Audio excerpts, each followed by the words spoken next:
Welcome to our channel. Today we how to uninstall WordPress themes and orphan UI styles step by step clearly. To uninstall a WordPress theme, start by logging into your WordPress dashboard.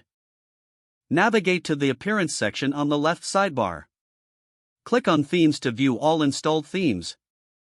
Identify the theme you wish to uninstall. Ensure that the theme you want to remove is not currently active. If it is active, switch to a different theme by hovering over another theme and clicking Activate. Once you have an inactive theme, hover over the theme you want to uninstall. Click on the Theme Details button. A window will pop up with the theme information. In the bottom right corner, find and click the Delete button. Confirm the deletion when prompted. Next, proceed to clean up any orphan UI styles that may have been left behind. Navigate to the Customizer by clicking on Appearance and then Customize. Look for any leftover settings or styles associated with the uninstalled theme. Check for additional CSS or custom settings that are not needed anymore. Remove any unnecessary CSS by going to Additional CSS or similar settings. Save the changes after removing any orphan styles. If you used a child theme or custom plugins with the uninstalled theme, check them as well. Deactivating or uninstalling related plugins can help. Lastly, clear your site's cache if you use a caching plugin.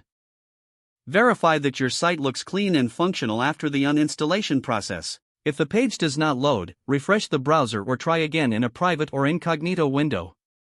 Make sure you are using the correct email address, then retype it carefully to avoid small typos. If your password is not accepted, use the reset option and create a new strong password you can remember. Check your spam folder for verification or security emails, then complete any requested confirmation steps. Enable two-factor authentication if available to improve account security and reduce unauthorized access risk.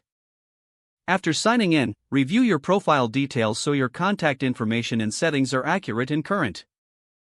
If you see an error message, note it down and try again after restarting your device and internet connection. Log out when you finish, especially on shared devices, to keep your account and payment information secure. If the page does not load, refresh the browser or try again in a private or incognito window. Don't forget to like this video and subscribe to our channel for more step-by-step tech guides.